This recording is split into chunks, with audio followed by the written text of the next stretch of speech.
Volkswagen Beetle-ის გამოშვებიდან 97 წლის შემდეგ გერმანულმა ავტოკონცერნმა წარმოადგინა კიდევ ერთი ავტომობილი, ყველასთვის, რომელსაც აქვს ყველაზე უცნაური სახელი.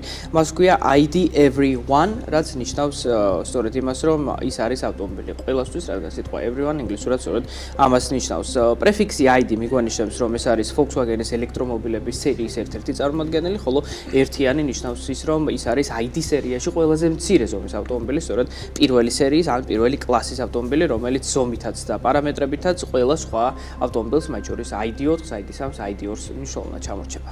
აქვე ისიც უნდა ითქვას, რომ ეს ავტომობილი იქნება ევროკავშირის ბაზრისათვის გათვლილი, ვინაიდან ევროკავშირში მცირე ზომის ავტომობილები უყვართ იქაური გზებიდან გამომდინარე და მისი წარმოება სავარაუდოდ 2027 წელს დაიწყება და ფასი, როგორც ამბობენ, იქნება $20,000-დან ან €20,000-დან გააჩნია, სად გაიყიდება იგი, რაც არის საკმაოდ იაფი მაჩვენებელი და Volkswagen სწორედ ასეთი ელექტრომობილი სჭირდებოდა ბაზრისათვის, ვინაიდან ჩინური ელექტრომობილებისგან მომძლავრებული, ასე ვთქვათ, კონკურენციის ფონზე გერმანული გიგანტი გახდა იძულებული, რომ მსგავსი იაფი ავტომობილი შეექმნა.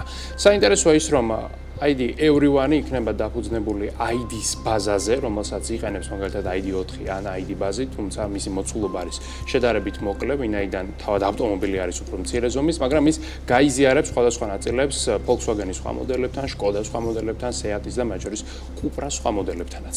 გამომდინარე იქიდან, რომ ამ ავტომობილის ფასი არის €20,000, მომხმარებელი არ უნდა ელოდოს განსაკუთრებულ შეთავაზებებს და განსაკუთრებულ შესაძლებლობებს არც ერთი მიმართულებით. ამ ავტომობილის მაქსიმალური სიჩქარე არის 130 კმ/სთ-ში, მისი სიმძლავრე არის სულ რაღაც 94 ცხენის ზალა და მაქსიმალური გასავლელი მანძილი იდეალურ პირობებში შეადგენს 250 კმ-ს. ამ ყველაფერზე დაყრდნობით სავარაუდოდ მას 35 კWh-ის მოცულობის ელექტრობატარეა იქნება, ხოლო თავად ეს ავტომობილი არის საკმაოდ მცირე ზომის, ის ჰეჯბეკია და დაახლოებით 70 სმ-ით უფრო მოკლეა ვიდრე ID4. ID4-ს იმიტომ ვამბობ, რომ ის საკმაოდ კარგად ნაცნობი ავტომობილია საქართველოში, თბილისის ქუჩებში ის არაერთი დადის და ID სერიაში ყველაზე გაყიდვადი ის არის სწორედ და ზოგადად ელექტრომობილების მომხმარებელს ეს ავტომობილი ძალიან მოსწონთ. ანუ ID Everyone-ის სიგრძე იქნება 4 მეტრამდე, ანუ 3 მეტრი და 88 სანტიმეტრი.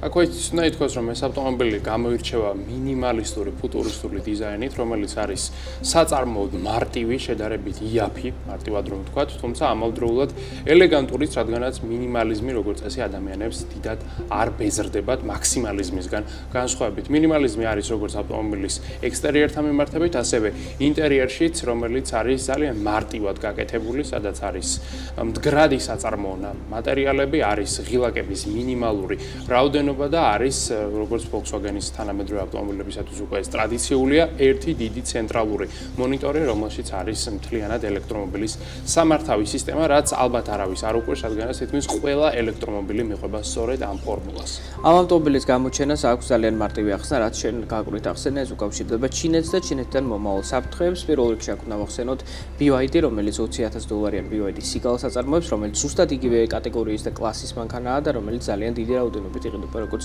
ჩინეთში, ასევე მსოფლიოში, მაგრამ ამ ტიპის ელექტრო ჰეჯბეკებზე მუშაობენ სხვა კომპანიებიც, მათ შორის კორეული Kia და Hyundai და ასევე ამერიკული Tesla და Ford. შესაბამისად, კონკურენცია არის მომძლავრებული და გერმანული კომპანია, გერმანული კონცერნი, რომელიც ერთ-ერთი ყველაზე დიდი ჰოლდინგია ავტომობილ პლანეტაზე, ვალდებულია საკუთარი აქციონერების და მომხმარებლების წინაშე, რომ ჩაატაროს ამ ტიპის ექსპერიმენტები და შექმნას ელექტრომობილი ყველასთვის.